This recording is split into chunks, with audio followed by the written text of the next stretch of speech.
नमस्कार, स्वागत है आपका मुनाफे की मंडी में, जहां हम आपको कमोडिटी मार्केट की तमाम खबरों के साथ इंट्राडे, पोजिशनल और लॉन्ग टर्म के हिसाब से भी बेहतरीन कॉल्स लेकर आते हैं। इसके अलावा हाजिर बाजार की खबरों के साथ देश भर के मंडियों का अपडेट भी लेकर आते हैं। आज हमारे साथ 4 मेहमान होंगे। धर्मेश भाटिया हैं एमिरेट्स एनबीडी से, किशोर नारने हैं मोतीलाल ओसवाल फाइनेंशियल सर्विसेज से, वंदना भारती हैं एसएमसी ग्लोबल सिक्योरिटीज से। आप तीनों मेहमानों का स्वागत है। साथ ही हल्दी पर बात करने के लिए हमारे साथ पूनम चंद गुप्ता होंगे, जो एनसीडीएक्स की टर्मरिक की जो कमेटी है उसके चेयरमैन भी हैं। उनसे आगे हम बात करेंगे, लेकिन सबसे पहले फटाफट से आपको टॉप 10 खबरें बता देते हैं कि कहां पर आज सबसे ज्यादा एक्शन दिख रहा है। गोल्ड और सिल्वर की बात करें तो कल के सत्र में गोल्ड और सिल्वर दोनों ही काउंटर में अच्छी दिखी थी। 800 रुपए की से ज्यादा की तेजी के साथ गोल्ड बंद हुआ था, करीब करीब 700 रुपए की तेजी के साथ चांदी बंद हुई थी। लेकिन आज एक दायरे में कारोबार हो रहा है कि गोल्ड में कमोबेश तेजी का ही रुख है। 60,700 रुपए के ऊपर गोल्ड और चांदी 76,200 के आसपास है। हल्की गिरावट चांदी में दिख रही है। कच्चे तेल की अगर आप बात करें तो कल भारी गिरावट के बाद आज भी दबाव ही दिख रहा है। इंटरनेशनल मार्केट में ब्रेंट क्रूड का भाव $75 के आसपास ट्रेड कर रहा है। नेचुरल गैस की बात करें तो यहां पर हल्की तेजी दिख रही है, 0.25% की तेजी 185 के आसपास लोअर लेवल पर बाइंग दिख रही है। कॉपर आज 0.5% कमजोर है, 736 रुपए के आसपास। कॉपर ही नहीं, जितने भी बेस मेटल्स है आज दबाव के साथ ही कारोबार कर रहे हैं। एग्री मार्केट की बात करें तो इसबगोल जहां पर हल्की गिरावट दिख रही है, 24,650 रुपए के आसपास। ग्वारगम दायरे में कारोबार हो रहा है, 11,150 रुपए के आसपास ग्वारगम का वायदा ट्रेड कर रहा है। हल्दी करीब 4% की तेजी यहां दिख रही है, 7,400 रुपए का भाव इंट्राडे में पार कर गया है। धनिया करीब 1.5% की तेजी यहां पर भी है, 6,800 रुपए के करीब। लेकिन जीरे में ऊपरी स्तरों पर हल्की मुनाफा वसूली दिख रही है, 45,200 रुपए के आसपास जीरे का वायदा ट्रेड कर रहा है। चलिए, कुछ बड़ी खबरें हुई, लेकिन अब सबसे पहले बात कच्चे तेल की करेंगे, क्योंकि कच्चा तेल कल की गिरावट के बाद आज भी रिकवरी नहीं दिख रही है। वंदना जी, क्या लग रहा है कच्चे तेल में यहां से? विश्वमोहन जी, जिस तरीके से अभी डेटा यहाँ पे निगेटिव आ रहा है और लगातार हम देख रहे हैं, चाहे यूएस का डेटा हो या ग्लोबल पीएमआई हो, 50 से नीचे है। तो मेरे ख्याल से कंसर्न जो है, ग्रोथ कंसर्न, वो यहाँ पे बना हुआ है। 25 बेसिस पॉइंट भी यहाँ पे फिर से एक बार रेट बढ़ने के यहाँ पे चांसेस है। तो मेरे ख्याल से जो डाउन साइड है वो यहाँ पे कंटिन्यू रहना चाहिए। अभी बिल्कुल साइडवेज मार्केट है। एक करेक्शन यहाँ पे आता है तो ही यहाँ पे सेलिंग करनी चाहिए। 58.70 ये लेवल आता है तो यहाँ पे सेलिंग की सलाह मैं दूंगी। बहुत लंबा टारगेट ना रखते हुए 57.20 का मैं यहाँ पे टारगेट रखना चाहूंगी। स्टॉप लॉस इसके लिए लगाना होगा 59.25 का। और मुझे लग रहा है कि ज्यादा अगर नीज अप रिएक्शन आता हो तो एक बार $66 तक भी यहाँ पे क्रूड आ सकता है। से और गिरावट दिख सकती है। थोड़ी और गिरावट के लिए, छोटे से टारगेट के लिए यहाँ पर आप बेच कर जा सकते हैं। किशोर जी, आपको क्या लग रहा है, क्या करना चाहिए कच्चे तेल में यहाँ से? Good morning.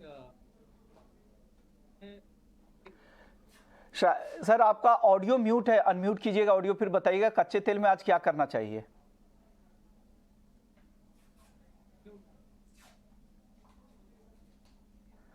शायद उनके ऑडियो में कुछ दिक्कत है, वापस से रिकनेक्ट उन्हें करने की कोशिश करेंगे। धर्मेश जी, आपसे ही मेरा यही सवाल होगा, क्या करना चाहिए इतनी गिरावट के बाद? क्या आपको भी लग रहा है और नरमी अभी बाकी है कच्चे तेल में? देखिए, मुझे लगता है कि जो कच्चे तेल में जो गिरावट है वो कंटिन्यूसली टेक्निकली और फंडामेंटली दोनों साइड से हावी है। अगर आप पिछले हफ्ते भी देखिए, हमारी बात हुई थी, तभी भी मैं कह रहा था कि एज सच बाइंग मार्केट में अवेलेबल है नहीं। ये जो मार्केट ने जो स्पाइक मारी थी $75 से $80 की, वो कंप्लीटली सप्लाई कंस्टेंट, ओपेक ने अपनी प्रोडक्शन कट करने के वजह से मार्केट में स्पाइक देखने मिली थी। बट कैसे ही मार्केट में न्यूज खत्म हुई, इसकी जो ड्राई आउट होगी, तो प्राइस में आपको सेल ऑफ देखने मिला है। चाइना बाइंग इतनी हाई लेवल पे कर नहीं रहा है। ओवरऑल मार्केट में रिसेशन फियर है। रेट इतनी ज्यादा बढ़ चुकी है मार्केट में कि कॉस्ट ऑफ बोरोइंग आज के तारीख में 6-6.5% हो चुका है। तो कहीं ना कहीं डॉलर बोरोइंग इतनी हाई पे कोई नहीं करेगा। इस कारणवश आप देखिए, डॉलर भी 100 रुपए के ऊपर 100 लेवल पे टिका हुआ है। तो कमोडिटी में, कच्चे तेल में इतनी तेजी मुझे नहीं लगती है कि आने वाले समय में देखने मिल सकती है। जून जुलाई महीना और हरिकेन सीजन होगा, वो टाइम पे शायद आपको एक स्पाइक देखने मिलेगा। बट करंटली दबाव कंटिन्यू रहेगा, प्रेशर कंटिन्यू बरकरार रहेगा और प्राइस $70 के लेवल्स भी ब्रीच देख सकते हो आप। तो डोमेस्टिक मार्केट में यहाँ से एटलीस्ट 200 से 250 रुपए की गिरावट आपको करंट लेवल से देखने मिल सकती है। मैं उछाले पे बिकवाली की सलाह दूंगा। फंडामेंटली और टेक्निकली दोनों साइड से कच्चे तेल में मंदी ही है। छाल पर बेचने की सलाह है। वंदना जी का भी कॉल यही था और धर्मेश जी का भी यही है। किशोर जी, आप सहमत है क्या दोनों ही जानकारों से? आपको लग रहा है कि लोअर लेवल पे बाइंग करनी चाहिए, बहुत ज्यादा गिरावट आ चुकी है कच्चे तेल में? आई थिंक थोड़ा सा कॉन्ट्रा व्यू लेना पसंद करूंगा यहाँ पे। प्रॉब्ली थोड़ा सा अगर लोअर लेवल पे 5800 5820 के आसपास एक बार एक करेक्टिव रैली के लिए मैं इसमें बाइंग करना चाहूंगा। 5700 के स्टॉप लॉस मेंटेन कर सकते हैं 6000 6020 के आसपास का टारगेट्स के लिए। अगेन यहाँ पे बिकॉज ये कॉन्ट्रा मूव है, आपको रिस्की ज्यादा लगता है, तो प्रॉब्ली 1500 का जो कॉल ऑप्शन है वो 185 186 के आसपास खरीदारी कर सकते हैं। 140 का स्टॉप लॉस मेंटेन कर सकते हैं। 250 260 तक जा सकता है। सो 5900 का जो कॉल ऑप्शन है आई थिंक वो थोड़ा सा बेहतर लगेगा। अगेन ट्रेंड रिवर्सल नहीं है, एक पुल बैक एंटिसिपेट कर सकते हैं। अगर अगेन शाम को फेड का कमेंट्री है, उसका कैसा जो इंडिकेशन देंगे उस हिसाब से काफी हद तक मार्केट्स डिपेंडेंट है। तो आई थिंक ऑप्शंस अभी बेहतर लगता है रादर देन फ्यूचर्स। की जगह आप ऑप्शन के जरिए जाए, क्योंकि यहाँ पे आपके लिए रिस्क भी कम हो जाएगा। 17 मई तक का आपका वक्त भी है। तो 5900 के स्ट्राइक की कॉल ऑप्शन खरीदने की सलाह 185 पे 250 के टारगेट के लिए किशोर जी ऐसा लगता है। नेचुरल गैस को लेकर किशोर जी आपको क्या लग रहा है? हर उछाल के बाद फिर से बिकवाली हावी हो जाती है, आज के सत्र में हल्की तेजी दिख रही है, क्या करना चाहिए इन स्तरों पर नेचुरल गैस में? ये अगेन नेचुरल गैस में भी मुझे लगता है कि एक कॉन्ट्रा पुल बैक आने का आशंका है even at current levels. Probably I think 189 187 and half तक यहाँ पे अपसाइड है। तो इवन एट करंट लेवल्स या अगर 182 के आसपास भी मिलता है तो मैं यहाँ पे खरीदारी करना पसंद करूंगा। 187 एंड हाफ पहले टारगेट रहेगा और 189 के आसपास का सेकंड टारगेट रहेगा। धर्मेश जी, आपको भी लग रहा है नेचुरल गैस खरीद कर जाना चाहिए आज? मैं भी काफी सहमत हूँ। मुझे भी लगता है कि मार्केट में एक थोड़ी रैली आनी बाकी है। प्राइस में काफी दबाव था और अगर आप देखिए तो 170 से 200 का दायरा है, मार्केट इसी दायरे में ट्रेड हो रहा है। अभी मुश्किल से मार्केट ने 180 का जो स्तर है वो ब्रेक किया और मुझे लगता है कि प्राइस 195 से लेकर 200 के लेवल्स फिर से दिखा सकता है। काफी अच्छी अपॉर्चुनिटी आप बाइंग करके चलिए। मैं रेकमेंड करूंगा कि आगे के महीने बाय करिए, आपको काफी मौका मिलेगा और गिरावट में बाय करते चलिए क्योंकि डाउनसाइड रिस्क काफी लिमिटेड है। इसकी हाईएस्ट हाई अगर देखिए प्रोबेबिलिटी है 250 से 300 रुपए तक के लेवल्स दिखा सकते हैं और डाउनसाइड 150 के नीचे आता नहीं है। तो अगर आप रिस्क रिवॉर्ड देखें और अगर आपकी क्षमता पोटेंशियल हो होल्ड करने की लंबे अवधि के लिए, तो ये एक अच्छी कमोडिटी है जिसमें आप एवरेज आउट करके अपनी पोजीशन बिल्डअप कर सकते हैं। बट मैं सलाह दूंगा कि आगे के महीने करिए, आपको काफी मौका मिले। ओके, तो ये खरीदारी की सलाह। लेकिन अब गोल्ड की बात कर लेते हैं। गोल्ड कल के सत्र में, कल शाम के सत्र में अच्छी तेजी दिखी थी और अब आज 100 रुपए ऊपर है, 60,730 के ऊपर, रिकॉर्ड से करीब करीब 500 रुपए की दूरी है। वंदना जी, क्या करना चाहिए गोल्ड में? क्या लग रहा है आपको गोल्ड इस हफ्ते फिर से नया रिकॉर्ड बनाएगा या शाम के सत्र में ही बना ले, जिस तरह की एक्टिविटी दिखती है शाम के सत्र में? जी मैं शमन जी, मुझे लग रहा है कि कल जो होगा ये गैप अप ओपनिंग या गैप डाउन ओपनिंग एक देखने को मिलेगा। रिएक्शंस तो कल के मार्केट में देखने को मिलेगा ज्यादातर, लेकिन यहाँ पे जिस तरीके से कल मूव आई है और काफी टेक्निकल कैंडल्स को इसने एनगल्फ किया है, तो मेरे ख्याल से एक अपसाइड जो है बनता है। बस यहाँ पे राय ये रहेगी कि एक तो यहाँ पे है कि ये डिस्काउंट हो चुका है कि 25 बेसिस पॉइंट का जो एक हाइक है वो यहाँ पे हो सकता है। दूसरी चीज यह है कि आने वाले टाइम में क्या स्टेटमेंट देता है फेड, उसके लिए अगर यहाँ पे डविश आया इंटरेस्ट रेट को लेके कि इंटरेस्ट रेट वो नहीं बढ़ाएंगे फॉर द टाइमिंग, यहाँ पे पॉज एक लेंगे, तो मेरे ख्याल से सोने में रिएक्शंस काफी स्ट्रॉन्ग आ सकता है। यहाँ पे 60,500 एक गिरावट पे यहाँ पे बाइंग करनी चाहिए। ऊपर की तरफ मुझे लग रहा है 61,000 के लेवल्स जो है वो यहाँ पे आ सकते हैं। स्टॉप लॉस यहाँ पे 60,300 तक का लगा के चलना होगा और यहाँ पे बिल्कुल स्ट्रिक्ट स्टॉप लॉस को फॉलो करना होगा क्योंकि मार्केट यहाँ पे काफी ट्रिकी हो गई हुई है। यानी जो भी ट्रेड करे बिना स्टॉप लॉस के ट्रेड नहीं करे, क्योंकि आज फेड का फैसला आना भी है और उस तरह से अगर आप कैरी करेंगे तो आपके लिए रिस्क भरा होगा। किसी भी तरह की चाल हो सकती है क्योंकि कमेंट्री के हिसाब से भी बाजार चलता है। हालांकि जो डिसीजंस होने हैं बहुत ज़्यादा उसमें बदलाव की संभावना कम रहती है, लेकिन जो आगे की कमेंट्री रहती है उससे चाल काफ़ी बदल जाती है। किशोर जी, आपको क्या लग रहा है गोल्ड में किस तरह की स्ट्रैटेजी आज बनानी चाहिए फेड के डिसीजन से पहले?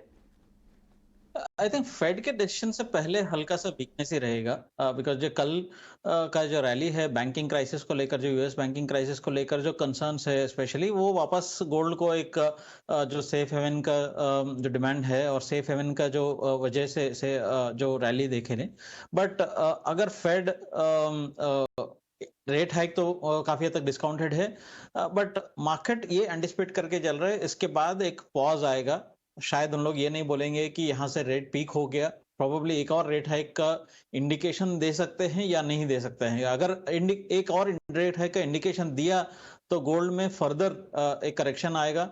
अगर नहीं है, यहाँ पे अगर डॉविश कमेंट्री आता है कि कहीं ना कहीं बैंकिंग क्राइसिस एस्केलेट हो जाता है तो यहाँ पे गोल्ड में तेजी आ सकता है।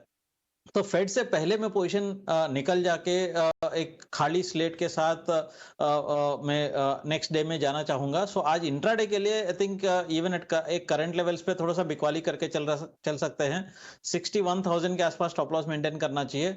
60,400 का टारगेट के लिए अगेन एक स्ट्रिक्टली इंट्राडे है। मैं शायद इस पोजीशन को कैरी फॉरवर्ड नहीं करना चाहूंगा। यानी बिल्कुल सही सलाह है, आप 60,800 पर बेचने की सलाह है और इसे कैरी नहीं करना है आज ही इंट्राडे के लिए। फेड के डिसीजन से पहले आप इसे इस पोजीशन से यहाँ पर निकल जाएं, ये सलाह है किशोर जी की तरफ से। धर्मेश जी, आप क्या सलाह देंगे गोल्ड और सिल्वर के ट्रेडर्स के लिए? देखिए, मैं एक्सपेक्ट करता हूँ कि मार्केट में एक अच्छी खासी रैली आनी बाकी है और प्राइस यहाँ पे अगर आप देखिए कंटिन्यूसली प्राइस ऊपरी स्तरों पर सस्टेन हो रहा है, ना कि गिरावट आ रही है मार्केट में। कल के सत्र में भी मार्केट ने काफी अच्छी छलांग लगाई और प्राइस कंटिन्यूसली $2,000 के ऊपर सस्टेन हो रहा है। तो मैं एक्सपेक्ट करता हूँ कि ये रैली जारी रहेगी। मार्केट ने ऑलरेडी प्राइस डिस्काउंट कर चुका है। अगर फेड ने कहा कि ये इंटरेस्ट रेट नहीं बढ़ाएंगे तो यहाँ पे आप एक्सपेक्ट करिए कि मार्केट 2 से 5% की अपर सर्किट भी लगा सकती है, जो एक्सपेक्टेड है। तो प्राइस मैं रेकमेंड करूंगा ₹100 का रिस्क लेके आप यहाँ पे बाइंग करके चल सकते हैं। अराउंड 60,600 के लेवल पे आप स्टॉप लॉस मेंटेन करिए। अपसाइड 61,000 से लेके 61,300 तक के टारगेट के लिए आप अपनी पोजीशन बिल्डअप कर सकते हैं। तो मैं रेकमेंड करूंगा, मैं ट्रेंड के साथ जाऊंगा। ट्रेंड कंटिन्यूसली फॉर्म है तो रेकमेंड करूंगा कि मैं बाइंग साइड में रहे तो बेटर रहेगा। ट्रेंड के साथ जाना पसंद करेंगे। 61,000 है तो अलग अलग कॉल्स है, लेकिन जो भी ट्रेड बताया जा रहा है आपको उसमें स्टॉप लॉस को फॉलो जरूर कीजिएगा। राय अलग अलग हो सकते हैं लेकिन उन लेवल्स का, उन स्टॉप लॉस के लेवल्स का जरूर आप ध्यान रखिएगा। चांदी को लेकर किशोर जी आपको क्या लग रहा है? चांदी भी आपको लग रहा है कि बेचना ही चाहिए ऊपर के लेवल पर? अगेन इंट्राडे थोड़ा बहुत यहाँ पे नीचे आ जाएगा, प्रॉब्ली 75,500 तक नीचे आ जाएगा। तो अगेन यहाँ पे भी ट्रेड कैरी नहीं करना है। सो इंट्राडे के लिए एक 76,850 के स्टॉप लॉस से इसमें बिकवाली कर सकते हैं। एंड ओवरनाइट के लिए एक्चुअली पोजीशंस कैरी नहीं करना चाहिए। वही सिमिलर कॉल गोल्ड और सिल्वर पे दोनों, किशोर जी की दोनों ही गोल्ड और सिल्वर में। पहले बेस मेटल्स की बात कर लेते हैं। वंदना जी, बेस मेटल्स में क्या करना चाहिए? सारे ही बेस मेटल्स कमजोर दिख रहे हैं। 735 के आसपास कॉपर है, जिंक 232 के आसपास, एल्युमिनियम में भी आधे % की गिरावट है, 210 के नीचे। कुछ पसंद आ रहा है आज? क्या करना चाहिए, किस तरह के ट्रेड लें? विश्वनाथ जी, एक चीज बहुत क्लियर है यहाँ पे कि जो अंडरटोन है वो यहाँ पे बेयरिश है, क्योंकि लगातार डॉलर इंडेक्स में फॉल आ रहा है, उसका भी यहाँ पे फायदा मिलता हुआ दिख नहीं रहा है इस काउंटर को। और जब तक नेक्स्ट राउंड ऑफ स्टिमुलस नहीं यहाँ पे अनाउंस होता है चाइना की तरफ से, मुझे नहीं लग रहा है कि इस वीकर डेटा के साथ यहाँ पे बहुत ज्यादा तेजी है। मुझे जिंक में लग रहा है कि एक यहाँ पे बिकवाली बन सकती है ₹2 तक की, तो ₹232 पे मैं यहाँ पे बिकवाली की सलाह दूंगी। 230 का टारगेट होगा, ₹233 का स्टॉप लॉस लगा सकते हैं।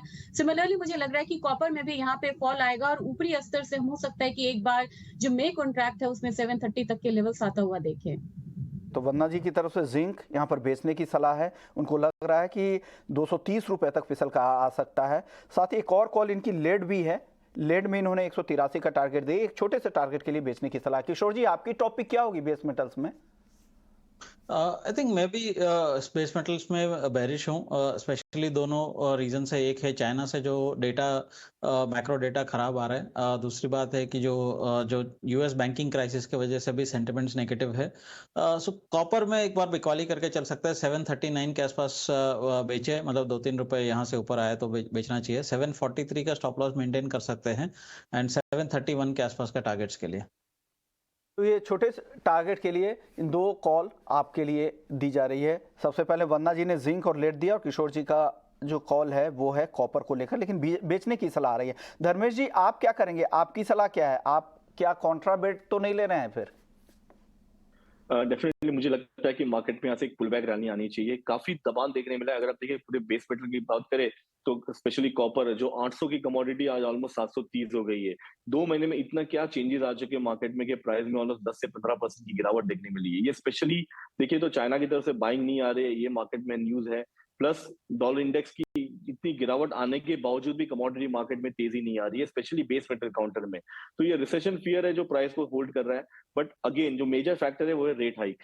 जो रेट्स हाइक हो रही है उसमें कॉस्ट ऑफ बोरोविंग सारे बड़े जो कॉर्पोरेट्स है वो ये लेवल पे बाइंग नहीं कर पा रहे, जो रोल ओवर कर पा रहे। इस कारणवश आपको दबान देखने को मिली है, बट ये ज्यादा दिन तक नहीं टिकेगी, क्योंकि कल के सत्र में आपको क्लियर इंडिकेशन हो जाएगा कि ये रेट्स बढ़ाने वाले हैं कि नहीं बढ़ाने वाले। अगर ये नहीं बढ़ाते तो यहाँ पे एक अच्छी खासी तेजी देखने मिल सकती है, और कॉपर स्पेशली यहाँ से 750 के स्तर पे दिखा सकता है। तो मैं पोजिशनली इस पे बेट करना चाहूंगा। डाउनसाइड रिस्क काफी लिमिटेड है। अगर आप लास्ट एक साल का भी डेटा निकाल के देखें तो ये कमोडिटी 720 के नीचे गई नहीं है और 820 के ऊपर आई नहीं है। तो ये 100 रुपए का दायरा है, तो डाउनसाइड रिस्क लिमिटेड है। तो मैं बाइंग की तरफ बेट करना चाहूंगा। छोटा रिस्क है, छोटा स्टॉप लॉस है, बट अपसाइड मुनाफा काफी अच्छा रहेगा इसमें। तो बाइंग साइड रहेगी मेरी कॉपर में। तो ये सलाह है बेस मेटल्स को लेकर। चलिए अब एग्री मार्केट का रुख करते हैं। हमारे साथ पूनम चंद गुप्ता जी भी हैं, चेयरमैन हैं एनसीडीएक्स टर्मरिक कमेटी के। सर स्वागत है आपका पूनम जी। सर हल्दी में अचानक क्या हो रहा है? अचानक से यहाँ पे बड़ी तेजी देखने को मिल रही है, क्या ये तेजी आगे और बढ़ने वाली है क्या? में ये 5-7 रोज से पूरे एरिया में हमारे हल्दी के बेल्ट में बरसात काफी चल रही है, और बरसात के वजह से सभी मंडियों में आवक जो है काफी डाउन हो गई है। हर जगह सांगली हो, बसमत, नांदेड़, निजामाबाद रोड, जितने भी सेंटर हैं आवक काफी 50% रह गई है। तो लोगों को धीरे धीरे ऐसा लग रहा है कि हल्दी की आवक टूट गई है, और थोड़ा बहुत सेंटीमेंट चेंज हो रहा है कि इसमें 500-700 की तेजी आ सकती है। कुछ ये रमजान का महीना खत्म होने से एक्सपोर्ट की डिमांड वापस निकली है, तो एक्सपोर्ट वालों की भी वांटिंग अच्छी है। उसको देखते हुए लगता है कि इसमें और 3-4% की तेजी और आ सकती है। सामने जैसे डोमेस्टिक डिमांड जो है अभी तक जितना सपोर्ट करना चाहिए सपोर्ट नहीं कर रहा है। ओके, डोमेस्टिक डिमांड सपोर्ट नहीं कर रहा है, लेकिन एक्सपोर्ट मांग बढ़ने की उम्मीद है, और साथ ही बारिश से स्टॉक को भी नुकसान हुआ है। क्या नुकसान का कुछ कितना क्वांटम क्या होगा सर? कितने % अगर नुकसान का अगर आकलन करें तो? नहीं, नुकसान नहीं हुआ है, क्योंकि ऑलरेडी इसकी हार्वेस्टिंग हो चुकी थी। नहीं सर, ऐसी खबर आ रही कि कई जिले में स्टॉक काफी गीले हो गए हैं, जो स्टॉक थे उससे ज्यादा फर्क नहीं पड़ता है, क्योंकि वो माल उबल गया है ना, बॉइल्ड होने के बाद सूखने के बाद ज्यादा फर्क नहीं पड़ता है उसमें। वो मतलब बहुत कम मात्रा में 2-4-5% का ही फर्क है। परंतु क्या हो रहा है कि जितना भी जो फील्ड्स में जो माल थे घरों में आ गया, वो घरों में आने से अब वो किसान है ना, अब बोला कैसे भी माल तो घर में आ ही गया है, बेचने के लिए धीरे धीरे माल लाएगा। एकदम जो प्रेशर से अराइवल आने वाली थी वो नहीं आएगी। वैसे रेट्स तो है, बॉटम रेट चल रहे हैं, इसमें 200-400-500 की तेजी कभी भी लग सकती है। ओके, शुक्रिया पूनम जी। 3-4 बातें आपने साफ कर दी। एक ये कि आवक कम हो गए हैं, धीरे धीरे आवक बढ़ेगी, बारिश से थोड़े बहुत नुकसान हुए हैं, साथ ही एक्सपोर्ट मांग भी बेहतर है, तो यहाँ से बहुत ज़्यादा तेजी की संभावना पूनम जी को नहीं लग रही है, लेकिन 3 से 4% तक की तेजी की और गुंजाइश हल्दी में यहाँ से लग रही है। वंदना जी, जीरे और धनिया को लेकर क्या आउटलुक है? जीरा लगातार नया रिकॉर्ड बनाने के बाद आज सुस्ती दिखा रहा है, लेकिन धीरे धीरे धनिया में भी लोअर लेवल पे बाइंग आ रही है। इन दोनों काउंटर पर आपका व्यू? जी, मुझे लग रहा है कि यहाँ पे थोड़ा सा स्ट्रांग होना चाहिए धनिया और टर्मरिक में। और जहां तक जीरे की बात है, मुझे लग रहा है कि अब ये ओवरबॉट जोन में ये कमोडिटी चली गई है, तो एक यहाँ पे करेक्शन यहाँ पे एक्सपेक्टेड है, और मैं एक्सपेक्ट कर रही हूँ कि 45,000 के लेवल्स पे है, वो कहीं ना कहीं 43,500 तक के लेवल्स आता हुआ हम यहाँ पे देख सकते हैं। वहीं से एक वैल्यू बाइंग यहाँ पे बन सकती है। धनिया में मुझे लग रहा है कि ज्यादा यहाँ पे एक अच्छी यहाँ पे बाइंग जो है अभी आ सकती है फिलहाल, और तो यहाँ पे बाइंग करके चलना चाहिए। 6800 एक लेवल्स होगा जहां पे बाइंग करनी चाहिए। 6925 का टारगेट रखना चाहिए। स्टॉप लॉस लगाना होगा 6760 का। दूसरी कमोडिटी यहाँ पे मुझे विश्वमान जी टर्मरिक ज्यादा बेहतर लग रहा है एज कम्पेयर टू जीरा। यहाँ पे देखा जाए तो चाहे वो बांग्लादेश हो, मोरक्को हो, ईरान हो, वहां से एक्सपोर्ट डिमांड यहाँ पे आया इस कमोडिटी के लिए। जाहिर सी बात है डोमेस्टिक डिमांड बहुत ज्यादा नहीं है, लेकिन लोअर लेवल से एक सपोर्ट यहाँ पे मिल सकता है, तो 7400 पे बाइंग रिकमेंड करना चाहूंगी। 7600 का टारगेट होगा। स्टॉप लॉस यहाँ पे 7300 का प्लेस कर सकते हैं। गुप्ता जी ने भी यही कहा था कि 3 से 4% की और तेजी की है, और वही 3 से 4% के ऊपर का टारगेट आप दे भी रही हैं। अब ग्वार की बात कर लेते हैं। हालांकि ग्वार काफी दायरे में दिख रहा है, 11,150 के आसपास ग्वारगम का मई वायदा है, ग्वार सीड का वायदा 5,570 पे। वंदना जी, इन दोनों काउंटर पर क्या व्यू है आपका? मैं रेशियो चेक कर रही थी विश्वमान जी, मुझे लग रहा है कि ग्वारगम थोड़ा सा अंडर परफॉर्म है और यहाँ पे एक तेजी इसमें आ सकती है। तो मई महीने में मुझे लग रहा है कि 11,400 तक का जो एक लेवल है वो हम देख सकते हैं यहाँ पे ग्वारगम में आता हुआ। और ग्वारसीट की अगर बात की जाए तो मुझे लग रहा है कि जो मे कॉन्ट्रैक्ट है कहीं ना कहीं यहाँ पे 55.20 55.10 तक के जो लेवल्स है वो यहाँ पे दिखा सकता है।